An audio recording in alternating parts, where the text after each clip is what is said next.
নূহ আলাইহিস সালামের 4টে বেটা ছিল, 4টে সন্তান। একটা সন্তানের নাম হাম, সাম, ইয়াফেস এবং কেনান। আবার বলে হাম, সাম, ইয়াফেস এবং কেনান। এই হাম এবং সাম, কেনান কাফের হয়ে মারা গেল, মহাপ্লাবনে ডুবে মারা গেল। আর একটা সন্তানের নাম ইয়াফেস। এই ইয়াফেসের বংশধর হলো ইয়াজুজ মাজুজ। ইয়াজুজ মাজুজের দৈর্ঘ্য হবে 120 গজ, বড় বড় লম্বা, খুব বড় বড় জোয়ান মধ্য হবে, খুব বিভৎস হবে তারা। তাদের চুল দাড়িগুলি থাকবে লাল আর কালো, আমাদের চুল দাড়ি লাল আর সাদা। আর ইয়াজুজ মাজুজের চুল দাড়ি থাকবে লাল আর কালো, তাদের চেহারা হবে বিভৎস, সুঠাম দেহের, বিরাট বড় শক্তিশালী।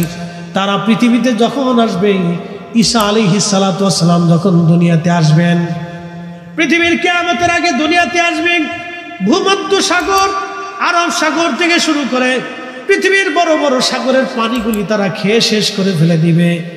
এত পরিমাণে তারা হবে, এত শক্তিশালী তারা হবে, পৃথিবীর মানুষ মেরে মেরে একবারে মিসমার করে দিবে। সেই দিন শুধু পাক্কা ইমানদার ছাড়া আর কেউ বাঁচবে না। একসাথে বলবেন আল্লাহু আকবার। না না, আরো জোরে বলেন আল্লাহু আকবার। মক্কা মদিনায় তারা ঢোকার সুযোগ পাবে না। আরো জোরে বলবেন আল্লাহু আকবার। দাজ্জাল মক্কা মদিনায় ঢুকতে পারবে না। সেই দিন পাক্কা ইমানদার ছাড়া আর কেউ বাঁচতে পারবে না। সেই ইয়াজুজ মাজুজ পৃথিবীতে আসতো, মাঝে মধ্যে আক্রমণ করতো, মানুষ মেরে ফেলতো। লোকেরা বলল, বাদশা জুলকারনাইন, আপনি দয়া করে আমাদের জন্য ওই মানুষগুলি থেকে বাঁচান যারা বিভৎস এবং খুবই জালিম, যারা জুলুম করে, অন্যায় করে। এই জন্য পৃথিবীতে যারা জুলুম করে, অন্যায় করে, তারা ইয়াজুজ মাজুজের বংশধর। তাদের রক্তের মধ্যে ইয়াজুজ মাজুজের রক্ত আছে। এরা নিকৃষ্ট, আল্লাহ জুলুম বাসকে পছন্দ করে না। জুলুম অবশ্যই ধ্বংস হয়ে যাবে, ন্যায় পৃথিবীতে প্রতিষ্ঠিত হবে। কথা বলেন ঠিক কিনা? ফিলিস্তিন আবার বিজয় হবে। কথা বলেন ঠিক কিনা? ইসরায়েলের পণ্য কোকা কোলা, পেপসি, এই ফান্টা, তারপরে আরো কিছু কিছু প্রোডাক্ট আছে, তারপরে Nestle company, Nestle coffee toffee খান, এই ইসরায়েলের পণ্য, এগুলি খাবেন না, কিনবেন না, এগুলি বয়কট করবেন। পেপসি, কোকা কোলা, নেসলে কোম্পানির পণ্যগুলি, এই যে যারা জানেন না এখন জানতেছেন, এগুলি কিনবেন না, এটি ইসরায়েলের প্রোডাক্ট। আপনি 1 টাকা দিয়ে যদি কিনেন তাহলে বুঝলেন আপনি ফিলিস্তিনের ভাইয়ের বুকে গুলি করছেন, আপনি জুলুমে সাহায্য করছেন। কি কথা কন না কেন? জোরে বলেন। কষ্ট হচ্ছে আপনাদের? তাহলে একসাথে জোরে বলেন আল্লাহু আকবার। আমাদেরকে ন্যায়ের পথে থাকতে হবে। কথা বলেন ঠিক কিনা? হকের পথে থাকতে হবে। আল্লাহ কবুল করুক, বলেন আমিন। বন্ধু আমার, বাদশা জুলকারনাইন বললেন, ঠিক আছে, আমি প্রাচীর নির্মাণ করে দেব। সেই দিন তিনি যে পাহাড়ের, 2 পাহাড়ের মাঝখান দিয়ে বিরাট এক গিরিপথ ছিল, ওই গিরিপথ দিয়ে তারা আসতো। ওই পাহাড় বন্ধ করার জন্য ইয়াজুজ মাজুজের গিরিপথ, বাদশা জুলকারনাইন তিনি লোহা গরম করলেন এবং সীসা গরম করলেন। লোহা এবং সীসা এবং তামা গরম করে এটাকে নরম করে বিরাট বড় গর্ত খনন করে, বিরাট বড় পাহাড় উঁচু সমান এই লোহা এবং তামা দিয়ে, সীসা দিয়ে এমন শক্তিশালী একটা প্রাচীর ওই সময় নির্মাণ করে দিলেন। আর বলে দিলেন ইনশাআল্লাহ তারা বের হতে পারবে না। কিন্তু ইয়াজুজ মাজুজ প্রত্যেক দিন ওই প্রাচীরটা ভাঙার জন্য চেষ্টা করে। তারা মানব জাতির একটা অংশ, কিন্তু খুবই শক্তিশালী। ওই প্রাচীরটা ভেঙে ফেলে দেওয়ার জন্য চেষ্টা করে। সন্ধ্যা থেকে, এই সকাল থেকে সন্ধ্যা পর্যন্ত তারা চেষ্টা করে এটা ভাঙার জন্য। সন্ধ্যা যখন লাগে তখন একেবারে শেষ প্রান্তে তারা চলে আসে। ওদের যিনি রাজা আছে, এই রাজা সর্দার, সে বলে যে চলো, সন্ধ্যা লেগে গেছে, আগামীকাল আবার আমরা খুঁজবো, এই প্রাচীর ভেঙে আমরা পৃথিবীতে আক্রমণ করব। কিন্তু সকালবেলা এসে তারা দেখে পুনরায় সেই প্রাচীর আবার নির্মাণ হয়ে যায়। আল্লাহর নবী বললেন, কিয়ামতের আগে ঈসা রূহুল্লাহ আলাইহিস সালাম যখন দুনিয়াতে আসবেন, তখন ইয়াজুজ মাজুজ দুনিয়াতে আসার আর সময় আসবে। তখন ওই যিনি সর্দার থাকবে, তিনি প্রাচীর ভাঙ্গার যখন সন্ধ্যাবেলা আসবে, সন্ধ্যা আসার সময় প্রাচীর ভেঙ্গে একেবারে শেষ প্রান্তে চলে আসবে, তখন ওই যিনি সর্দার থাকবে তিনি বলবে, চলো আমরা ফিরে যাই, কালকে সকালবেলা আবার আমরা আসবো, ইনশাআল্লাহ কালকে আমরা এটা ভেঙে ফেলবো।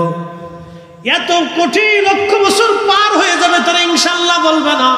হাজার হাজার বছর চলে যাবে, ইনশাআল্লাহ বলবে না।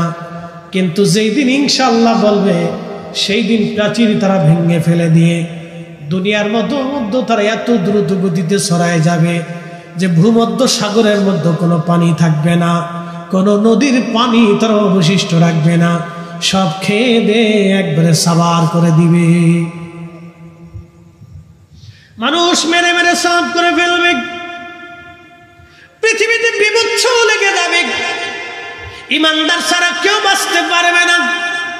সমস্ত মানুষেরা হযরতে ঈসা রূহুল্লাহ আলাইহিস সালাতু ওয়াস সালামের কাছে যাবে, ওগো আল্লাহর নবী, আপনি তো এই নবীর উম্মত হয়ে আসছেন, আপনার দোয়ার বরকত আছে, ইয়াজুজ মাজুজের অত্যাচারে আমরা ধ্বংস হয়ে যাচ্ছি, পৃথিবী নিশ্চিহ্ন হয়ে যাচ্ছে, আপনি ওদের জন্য বদদুয়া করে দেন। হযরতে ঈসা রূহুল্লাহ আল্লাহর দরবারে হাত বাড়াবেন, রাব্বি, এত বড় শক্তিশালী জাতি, যাদের সাথে যুদ্ধ করার মতো সেনাবাহিনী আমাদের নাই, আল্লাহ তুমি এই জাতিকে ধ্বংস করে দাও। দেখবেন ইসরায়েল একদিন ধ্বংস হবে, আল্লাহর দরবারে এমন একজন হাত বাড়ায় কেঁদে ফেলবে, যার হাত আমার আল্লাহ আসমান থেকে ফিরাবে না। কি কথা বলেন, ঠিক না বেঠে?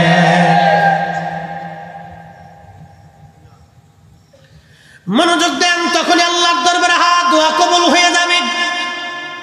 ওদের ঘাড়ের উপরে এক ধরনের পোকা সৃষ্টি হবে, পোকা পোকা পোকা সৃষ্টি হবে ঘাড়ের উপরে। আমাদের ঘাড়ের এখানে দেখবেন একটা উঁচু জায়গা আছে, হাড্ডির মতো একটা জায়গা থাকে, এই জায়গাটা ওদের পোকার সৃষ্টি হবে।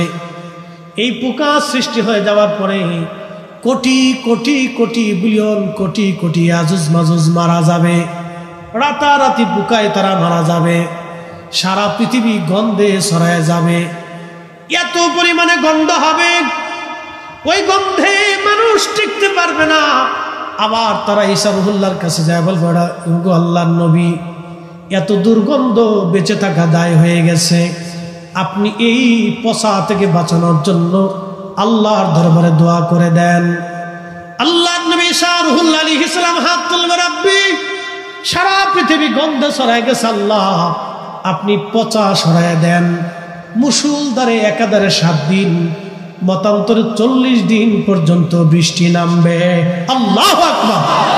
না না, আরো জোরে, আরো জোরে, জোরে জোরে। বৃষ্টি কার রহমত? জোরে বলেন, কার? ওই আপনাদেরকে আল্লাহ উপকূলবাসীদেরকে কষ্ট দেয়, কিন্তু সারা বাংলাদেশের মানুষকে আল্লাহ আরাম দেয়। আপনাদের এই কষ্টের বিনিময়ে সারা বাংলাদেশে আল্লাহ আরাম দিয়ে দেয়। ফসা গলা, ময়লা, আবর্জনা, বিবর্জনা, রোগ ব্যাধি বৃষ্টির সাথে আল্লাহ ভাসাই নিয়ে চলে। 7 দিন মতান্তরে 40 দিন একাধারে আকাশ থেকে মুষলধারে বৃষ্টি হবে। ওই বৃষ্টির পানিতে ইয়াজুজ মাজুজের লাশগুলি ভাসায় ভাসায় আল্লাহ সমুদ্রে নিয়ে চলে যাবে, সারা পৃথিবী পয়জন মুক্ত হয়ে যাবে। আল্লাহ নবী বলেন, উম্মতেরা, হযরত ঈসা নবী এবং ইমাম মাহদী সারা পৃথিবীতে এইরকম ভাবে ন্যায় ইনসাফ প্রতিষ্ঠিত করবে। কোনো সুদ থাকবে না, ঘুষ থাকবে না, কারো জমিন অন্যায়ভাবে দখল করবে না, হত্যা হবে না, কারো মাথায় বাড়ি মারবে না, কারো অন্যায়ভাবে ঘুষি দেবে না, কারো জমিন কেড়ে নেবে না, কারো মেয়ে নিয়ে কেউ পালিয়ে যাবে না, কারো ইজ্জতে কেউ হাত দেবে না, কাউকে বকা দিবে না, কাউকে গালি দিবে না। এই অন্যায় জুলুম পৃথিবী থেকে নিশ্চিহ্ন হয়ে যাবে, মিসমার হয়ে যাবে সেই দিন। এমনকি কোনো পশুর সাথে সেই দিন জুলুম করবে না। আল্লাহ নবী বললেন, সেই সময় আল্লাহর জমিন আল্লাহ এত পরিমাণে নিয়ামত দিবে, এত পরিমাণে আল্লাহ বরকত দিবে যে একটা আনারের ফল দিয়া সারা গ্রামের মানুষকে শেষ করতে পারবে না। একটা গাভীর দুধ দিয়ে সারা গ্রামের মানুষ খাবে, কিন্তু গাভীর দুধ সেই দিন শেষ হবে না। একবার জোরে বলা যাবে কি মারহাবা? বুঝতে অসুবিধা হয়? এই নিয়ামতটা একটা কারণে হবে, ন্যায়ের কারণে। আমাদের বাংলাদেশের মানুষের তকদির চেঞ্জ হয় না কেন জানেন? ন্যায় নাই। কি কথা বল না কেন? মামলা যে করে সে অর্ধেক মিথ্যা লেখে, অর্ধেক সত্য লেখে। মামলা করার আগে উকিলের কাছে যা পরামর্শ করে যে কিভাবে মামলা সাজাইলে মামলাটা জটিল হবে। মামলার শুরুটাই হয় মিথ্যা দিয়ে। বাংলাদেশের 100% মামলা 99% মামলা মিথ্যা। আমি কিন্তু খারাপ বলিনি, ডোন্ট মেক খারাপ নিবেন। মামলার শুরুটা হয় মিথ্যা দিয়ে, তখন প্রশাসন চিন্তা করে এটার স্টার্ট হয়েছে মিথ্যা দিয়ে, এটা শেষও হবে মিথ্যা দিয়ে। এই জন্য সবাই কয় খালি মাল নিয়ে আসে।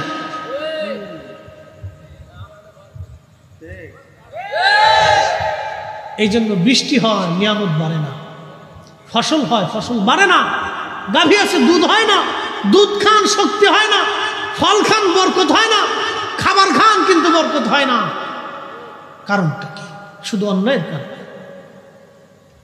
এত পরিমাণে হয়েছে, সাক্ষ্য দিতে যায় যে সেও মিথ্যা বলে, নামাজ পড়ে মিথ্যা সাক্ষ্য দিচ্ছে। কি কথা বলা আছে না? নামাজ পড়ে মসজিদ থেকে বের হয়ে যাইয়া সমাজে কি লিখবা? এই সমস্ত অন্যায়ের কারণে আমাদের জন্য আল্লাহ রহমত কমে যাচ্ছে। আপনি আমেরিকার দিকে তাকান, অ্যাটেনশন, মনে কিছু নিয়েন না। আমেরিকার যেই মেয়েরা হাফ প্যান্ট পরে চলে, সেই মেয়েরা ইসরায়েলের বিরুদ্ধে, ফিলিস্তিনের জন্য তারা মাঠে নেমে পুলিশের সাথে মারামারি করতেছে। আপনি দেখেন ইউনিভার্সিটির ছেলেরা, মেয়েরা। কারণ কি? ওরা ধর্মের জন্য, ওরা মানবতার জন্য। যে অন্যায় ভাবে মানুষগুলিকে মেরে ফেলে দেওয়া হচ্ছে, আর পৃথিবী নীরব থাকবে শুধুই ন্যায়ের জন্য। ওদের নারীরা অর্ধ উলঙ্গ থাকে, সন্তান জন্ম দেয়, কিন্তু একটা ঘুষখোর পাবেন না। যাই দেখেন ফলের ভিতরে ফরমালিন দেয় না, খাবারের ভিতরে বিষ মিশায় না। আর আমার দেশে শিশুর খাবারের ভিতরে বিষ মিশানো হয়, লাভের আশা। প্রশাসনের উচিত এইগুলিকে গুলিস্তানের মোড়ে, আনাহে যাত্রাবাড়ির মোড়ে মিডিয়ায় নিয়ে ওর কাবুর উষা করিয়ে একবারে কায়দা মতো বেদ দিয়ে পিটিয়ে সামরা উঠে ফেলাই দেওয়া। আমার সন্তান, আমার বাচ্চার ক্যান্সার হচ্ছে, ছোট্ট বেলা একটা বাচ্চা হার্ট স্ট্রোক করতেছে, ব্লাড ক্যান্সারে রূপান্তরিত হচ্ছে, ওর ফ্যাপসা কই যে নষ্ট হয়ে যাইতেছে। কারণটা কি? এই সমস্ত ভেজাল খাবারের জন্য, অতি লোভে, বিরাট লাভের জন্য এই মানুষগুলি খাবারের ভিতরে বিষ মিশিয়ে দিতেছে। মানুষে করতেছে বাবাজি, এরা মানুষে করে। আহা, আমি নবী না মানিলাম, কি যে ভুল করিলাম, ভস্মে ঢালিলাম ঘি, মানুষ হইয়া ভবেতে আসিয়া, মানুষের করিলাম কি। মানুষ হইয়া ভবেতে আসিয়া, মানুষের করিলাম কি। মানুষ মানুষকে হত্যা করে। একটা ছোট্ট শিশু মেয়ে মানুষ থেকে নিরাপত্তা।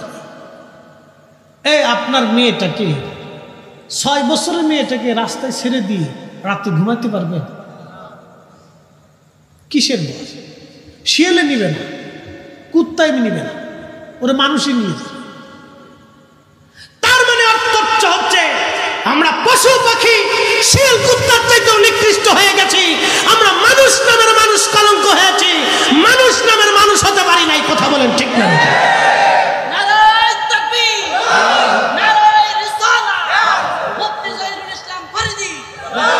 আমরা মানুষ হতে পারি না, মানুষ হতে হবে আমাদেরকে মানুষের মতো। আল্লাহর নবীর তরিকায় মানুষ হতে হবে আমাদেরকে। সাহাবীদের জামানাতে, সাহাবায়ে কেরামের জামানাতে যে মানুষেরা দিনে দুপুরে মানুষ জবাই করত, আল্লাহ রসুলের দর্শে বসে জীবন পরিবর্তন হয়ে গেল। এত পরিবর্তন হলো, আহা, নিজেরা ক্ষুধার্ত থেকে গরিবদেরকে খাবার দিতে। সাহাবীদের জীবন এত পরিবর্তন হয়ে গেল, পৃথিবীর সর্বশ্রেষ্ঠ মানুষের রূপান্তরিত হল। নবী বলে গেলেন, আসহাবী কান নুজুম, আমার সাহাবীরা আকাশের নক্ষত্রের মতো। একসাথে বলা যাবে না আল্লাহু আকবার?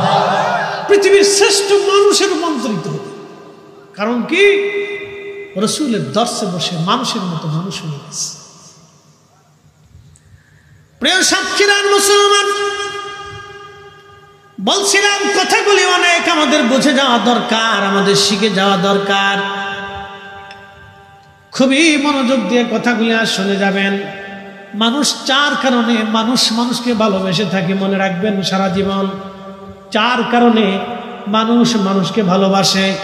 1 নম্বর জামালিয়াত, 2 নম্বর কামালিয়াত, 3 নম্বর কারাবাত, 4 নম্বর এহসান। জামালিয়াত, কামালিয়াত, কারাবাত, এহসান। জামালিয়াত মানে সৌন্দর্য। মানুষ যদি সুন্দর হয় দেখবেন তারে খুব মহব্বত করে। হযরত মোল্লা আলী কারি মাক্কি বলেন, রাসূলের জামালিয়াত এত সুন্দর ছিল, হালিমাতুস সাদিয়া রাদিয়াল্লাহু আনহা সুদূর তায়েফ থেকে মক্কায় আসছে বাচ্চা নেওয়ার জন্য, ধাত্রী মা হওয়ার জন্য তিনি আসছেন। হযরত হালিমাতুস সাদিয়া বলেন, দুনিয়ার মানুষ আমি মক্কায় আসলাম, সারা মক্কা খুঁজে খুঁজে দেখি একানো ঘরের মধ্যে কোনো বাচ্চা নাই। ধনীরা সব আগে বাচ্চাদেরকে নিয়ে চলে গেছে। আমার উট ছিল দুর্বল, গাধা ছিল দুর্বল, আমি সবার পিছনে চলে আসলাম। সবাই যখন বাচ্চা কাচ্চা নিয়ে ফিরে যায় তখন আমি মক্কায় ঢুকতে লাগলাম। স্বামী আমাকে বলল, হালিমা একেবারে শূন্য চলে যাব, কিছু তো নিয়ে যাওয়ার দরকার। বলে, বাচ্চা তো একটা বাচ্চা আছে, তার নাম মুহাম্মদ, বাবার নাম আব্দুল্লাহ, মায়ের নাম আমেনা। বাবা মৃত, সন্তানটা এতিম, দাদার ঘরে থাকে।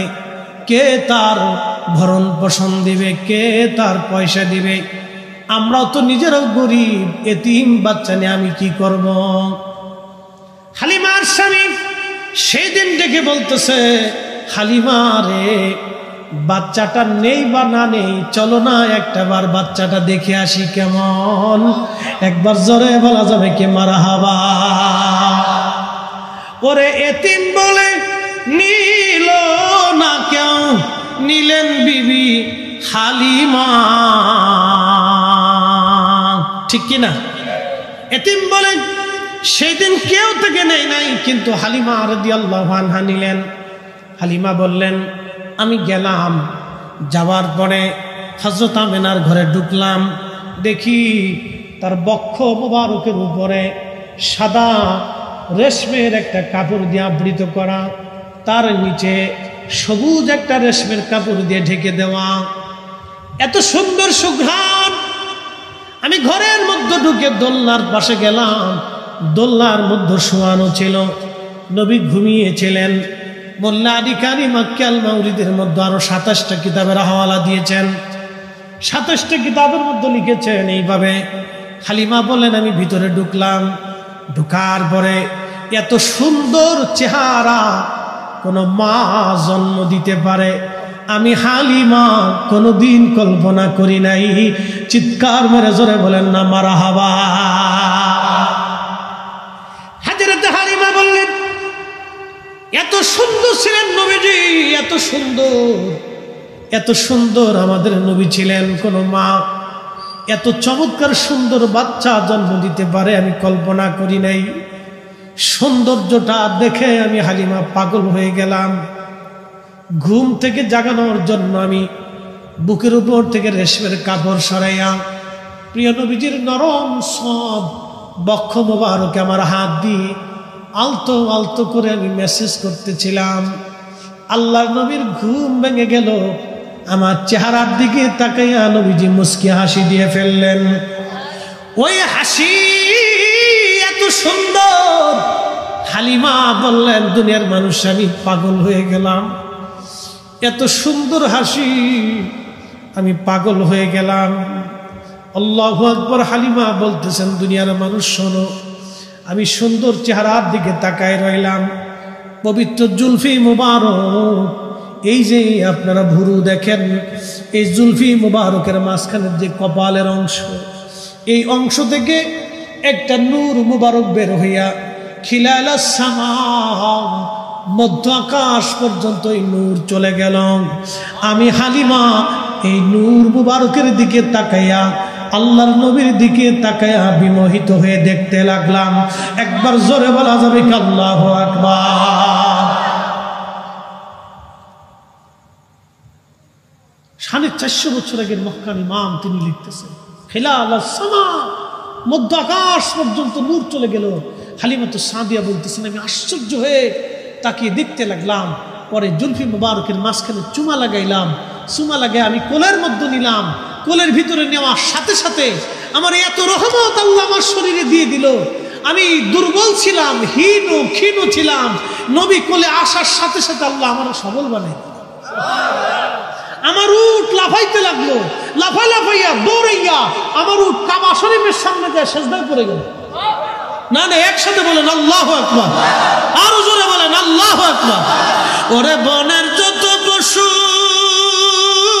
গান ভক্তি করতই দুই চরণ, মেঘমালা ছায়া দিত গায় গো নবীজি, গোলামেরে দেখা দিবেননি, কাঙ্গালেরে দেখা দিবেননি ওগো নবীজি, গোলামেরে দেখা দিবেননি। হযরত হালিমা বললেন, উট দূরে যায় কাবার সামনে সিজদার মধ্যে পড়ে গেল নবী পাইয়া। এরপরে আমি গাধার উপরে চললাম। আমি আমার রসুলকে কোলের মধ্যে নিলাম। সাইয়েদা আমেনা রাদিয়াল্লাহু আনহা তিনি আমাকে মুহাম্মদ আমিনকে কোলের মধ্যে দিয়ে বলেন, হালিমা তুমি জানো আমার সন্তানের শান কি? হালিমা আমার সন্তান সম্পর্কে তোমার তেমন কোনো ধারণা নাই। হালিমা আমি তার মা। শোনো রে হালিমা, আমার এই সন্তানের নাম আমি রাখি নাই। আমি ঘুমিয়ে থাকতাম, আমার পেটের মধ্যে কোনো বাচ্চা ছিল আমি বুঝতাম না, আমার পেটের মধ্যে কোনো সন্তান আছে আমি জানতাম না। স্বপ্নের ঘরে কে জানি মাঝে মধ্যে সে বলতো, আমেনা রে তুমি বড় ভাগ্যবতী, তোমার উদরে আখিরি নবী রাহমাতুল লিল আলামিন তশরিফ রেখেছেন। চিৎকার মেরে জোরে বলেন না মারহাবা, আল্লাহু আকবার। হযরত হালিমা রে আমার এই সন্তান স্বপ্নের যুগে এসে আমার এই ফেরেশতা বলে যায়, তো আমেনা রে এ নবীর নাম হবে মুহাম্মদ, জমিনে মুহাম্মদ আসমানে মুহাম্মদ, জমিনে আহমদ আসমানে আহমদ। একবার জোরে বলা যাবে কি মারহাবা। আল্লাহুম্মা সাল্লি আলা সাইয়্যিদিনা মাওলানা মুহাম্মদ আলি সাইয়্যিদিনা মুহাম্মদ। কথা লম্বা বাড়াবো না, এটার নাম হলো জামালিয়াত। জামালিয়াত 2 নম্বরটা হলো কামালিয়াত। ওই যে উট নবী চিনে ফেলল, নবীর কামালিয়াত। আল্লাহু আকবার।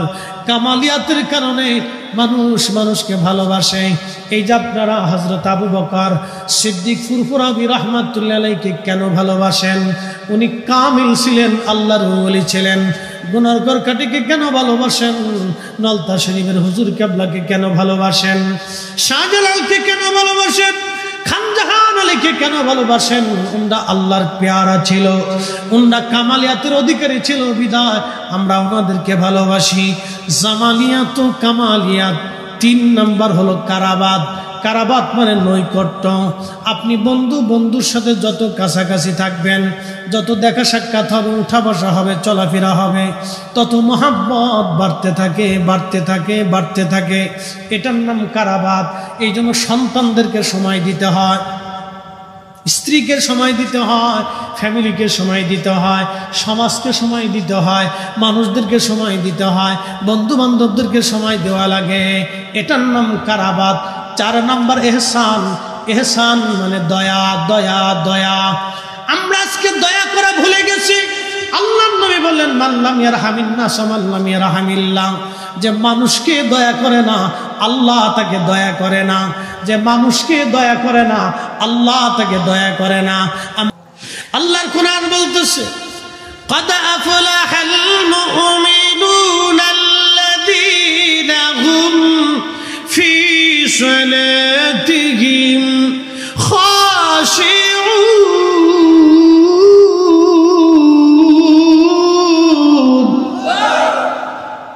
কোরআন শরীফ ভালো লাগে? একসাথে আবার জোরে বলো আল্লাহু আকবার।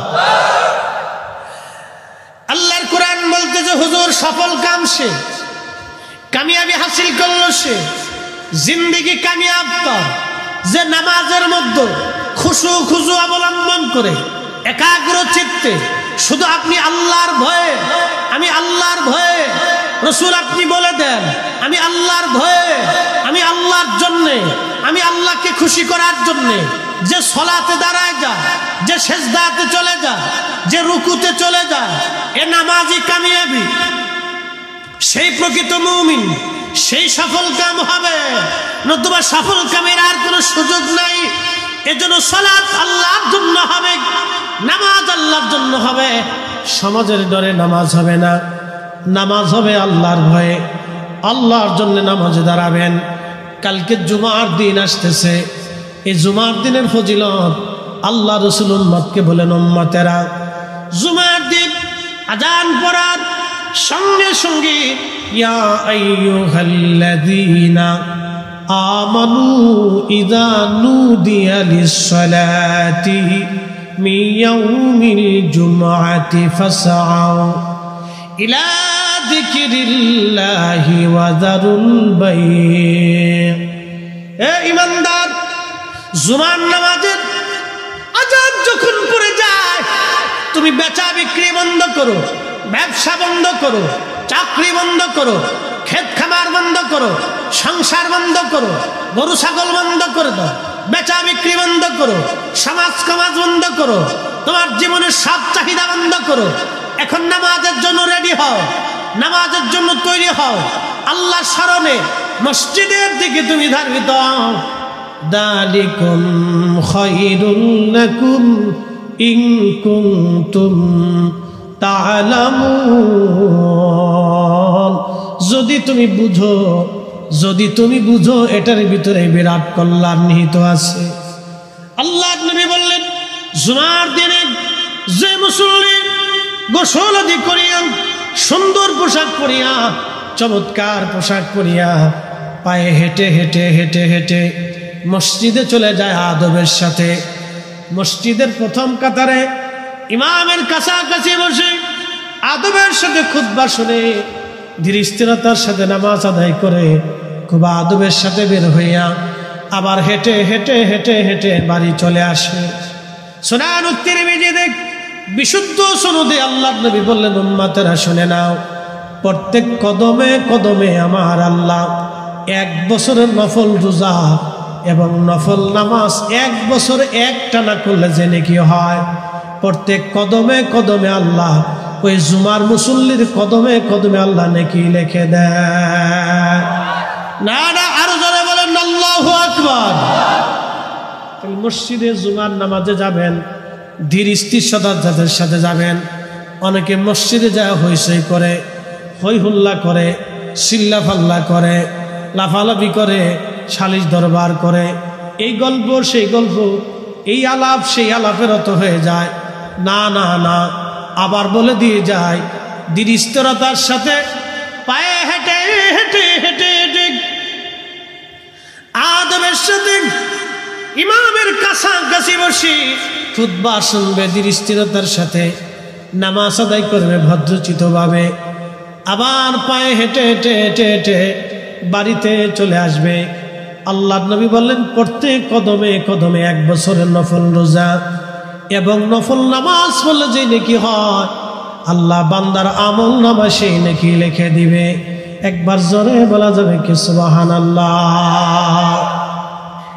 আজকে আপনি মাহফিলে আছেন, আমি ফরিদি সাহেব মাহফিলে আছি, বাড়ি পর্যন্ত যাওয়ার সুযোগ নাও আসতে পারে,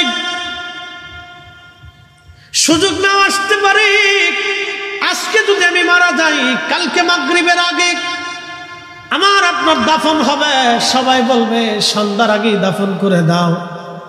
তারপর আর একটা কথা আছে, বিজ্ঞানের গবেষণায় 24 ঘন্টা পরে প্রত্যেক মানুষের পায়খানার রাস্তা দিয়ে একটা পোকা বের হইয়া তামাম শরীরের মধ্যে ছড়ায় যায়।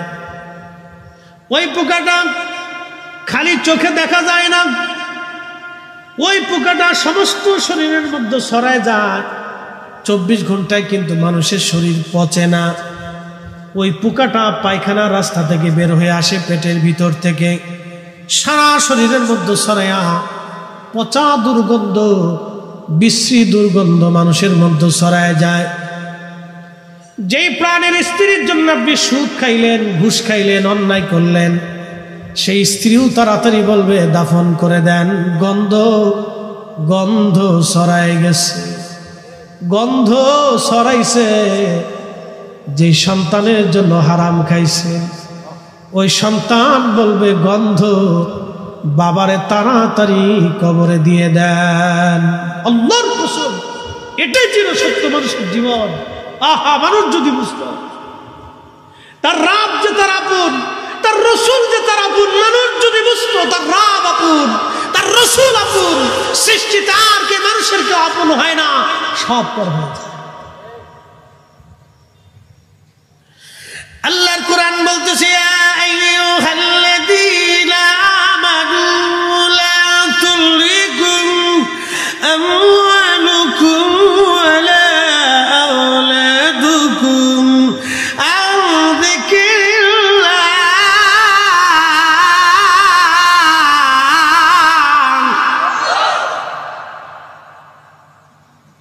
এই বান্দা, সন্তানের প্রেমিক, সন্তানের মোহে, সম্পদের প্রেমে পড়ে আমি খোদা থেকে, আমি মালিক, আমি আল্লাহর জিকির থেকে তুমি জুদা হইও না। আমি আল্লাহর জিকির থেকে জুদা হইও না, নামাজ থেকে জুদা হইও না, হক হালাল থেকে জুদা হইও না, রোজা থেকে জুদা হইও না। সামর্থ্য যদি হয়, হজ করা থেকে, যাকাত দেওয়া থেকে জুদা হইও না। وَإِذَا تُلِيَتْ عَلَيْهِمْ آيَاتُهُ زَادَتْهُمْ إِيمَانًا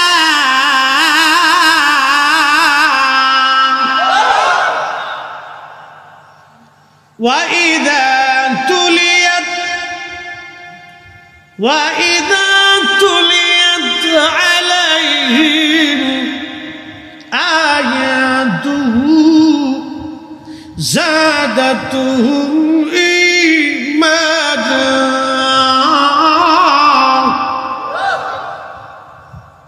কোরআন বলতেছে তারা মুমিন যখন তাদের অন্তরে আল্লাহর স্মরণ, কোরআনের আয়াতগুলি তেলাওয়াত করা হয়, যারা মুমিন তাদের অন্তরে ঈমান বেড়ে যায়, ভালো লাগে, ভালো লাগে, ভালো লাগে, আরো শুনতে তাদের মন চায়। আর যারা মুমিন বেঈমান, কোরআনের আলোচনা শুনলে তাদের গায়ে জ্বালা ধরে যায়। কথা কোন ঠিক কিনা? সৎকারবাসী মা বোনেরা শুনিয়া যান, এই জন্য প্রত্যেক ঘরে ঘরে কোরআনের আওয়াজ দরকার। আগের যুগে দেখেছি দাদি নানিরা ভাঙ্গা ভাঙ্গা গলায় কোরআন পড়তো। অত বিশুদ্ধ ছিল না, কিন্তু ভাঙ্গা ভাঙ্গা গলায় কোরআন পড়তো। যদিও এত বিশুদ্ধ ছিল না, কিন্তু ইখলাস ছিল অন্তরের মধ্যে। এত বেশি ইখলাস ছিল, তারা প্রত্যেক দিন সকালবেলা কোরআনের আওয়াজ দিত।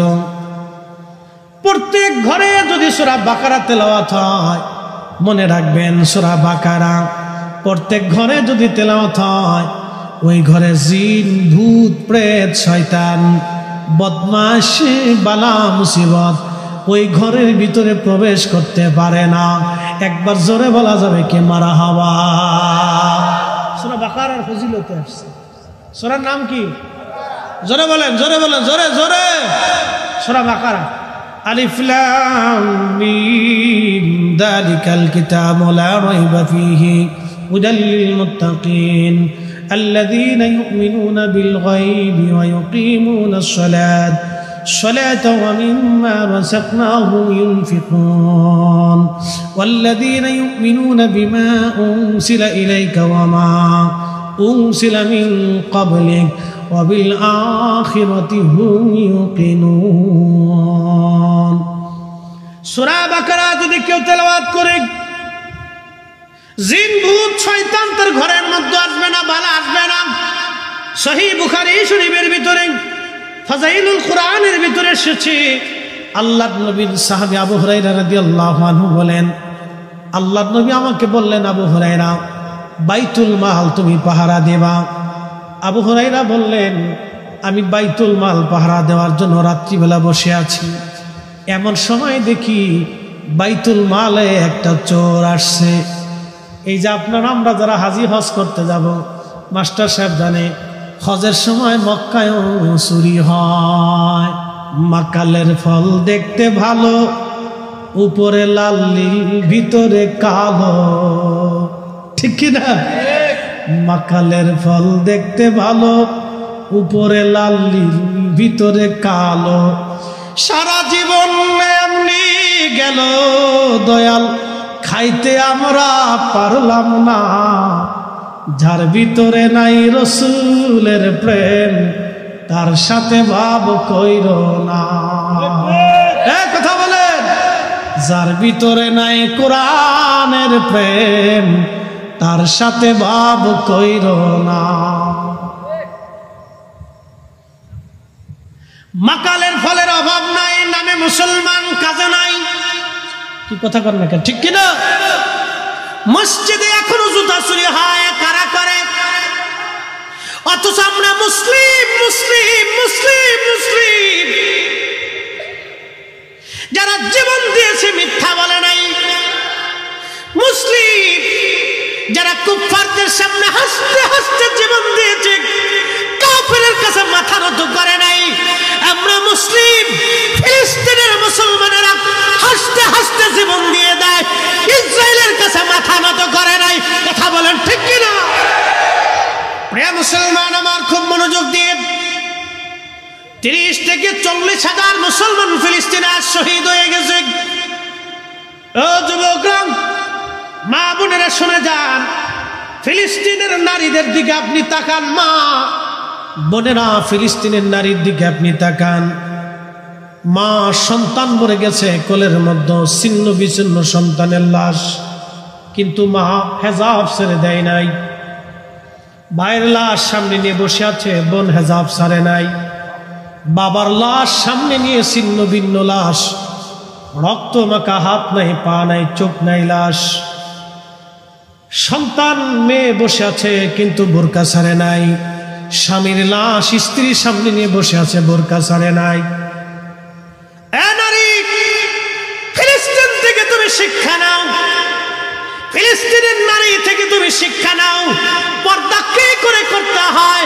ওরা জীবন দেয়, বোরকা ছাড়ে না। ওরা জীবন দেয়, বোরকা ছাড়ে না। ওরা জীবন দেয়, হেজাব ছাড়ে না।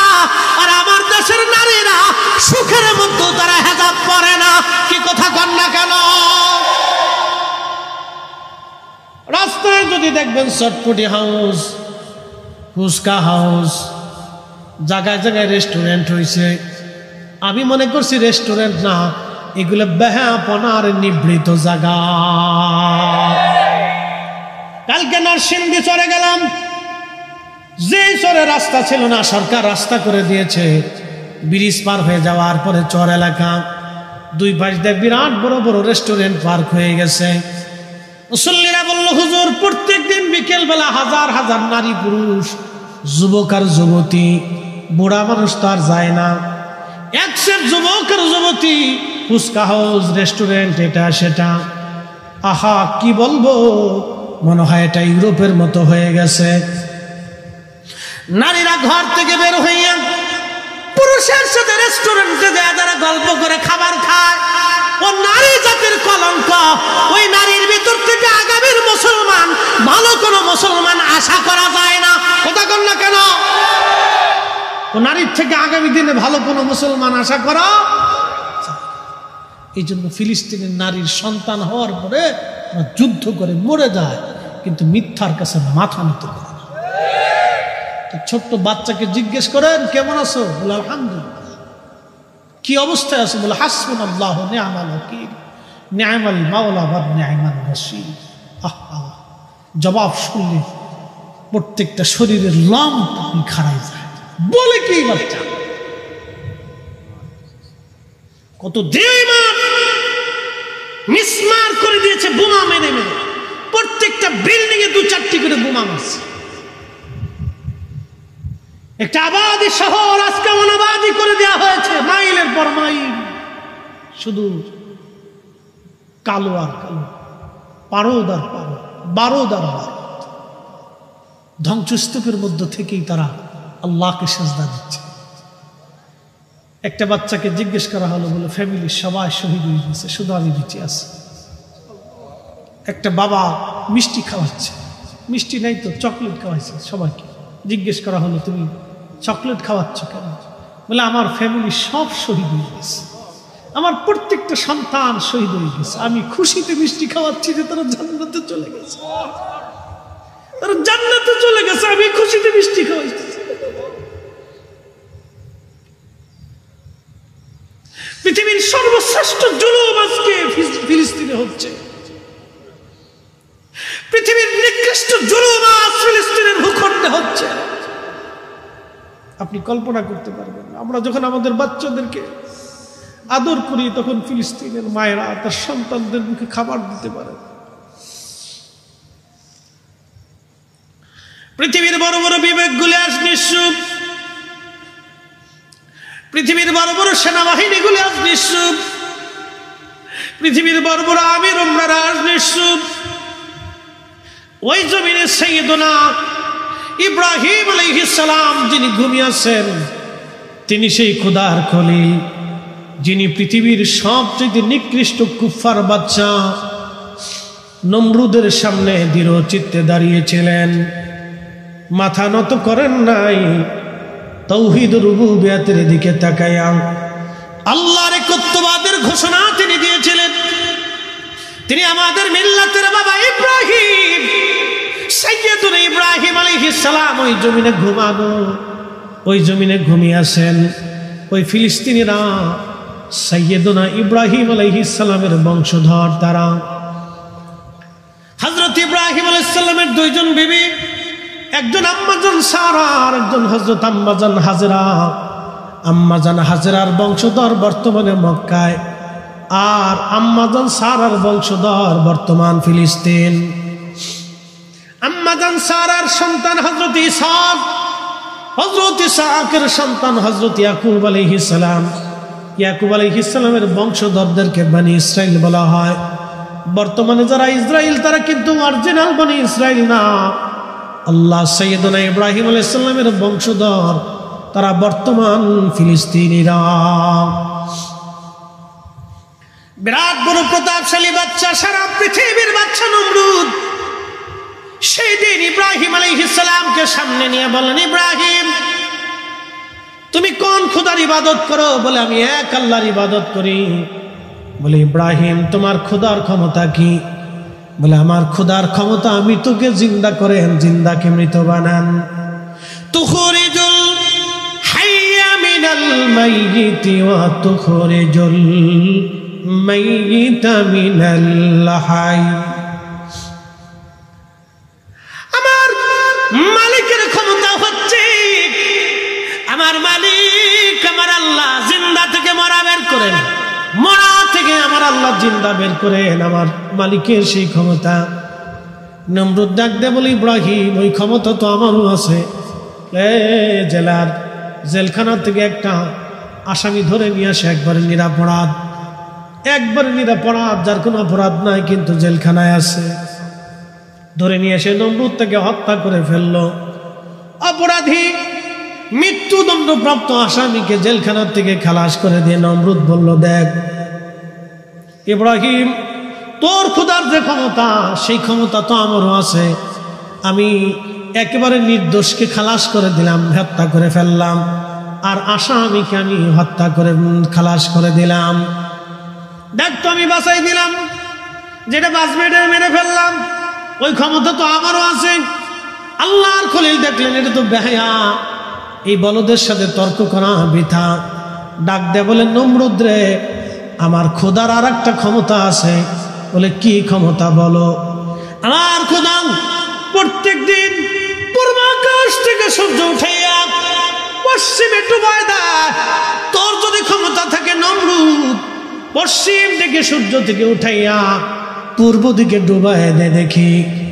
নমরুদ ডাক দিয়ে বলল, না, এটা তো সম্ভব হবে না। নমরুদ জানে সূর্য পশ্চিম থেকে পূর্ব দিকে উঠানোর কোনো সুযোগ নমরুদের নাই। ওই দিন সারা পৃথিবীর বাচ্চা ছিল নমরুদ। পৃথিবীর মধ্যে 4 জনকে আল্লাহ তামাম পৃথিবীর বাদশাহী দিয়েছেন। কিয়ামত পর্যন্ত আর কাউকে পৃথিবীর বাদশাহী আল্লাহ দিবেন না। 1 নম্বর হযরতে সুলাইমান আলাইহিস সালাম সারা পৃথিবীর বাদশা ছিলেন।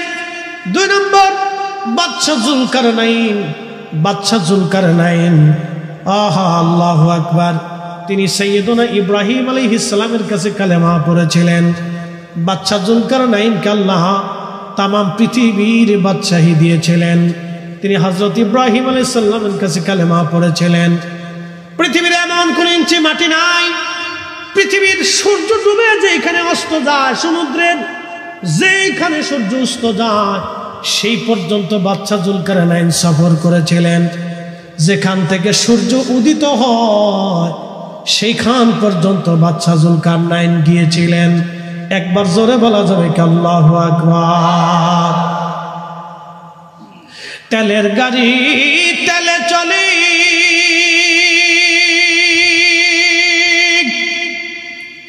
হাওয়ার গাড়ি হাওয়ায় উড়ে। তেলের গাড়ি তেলে চলে, হাওয়ার গাড়ি হাওয়ায় উড়ে। বিনা তেলে চালায় গাড়ি নবী সুলাইমান। আমরা সেই মুসলমান, আমরা সেই মুসলমান।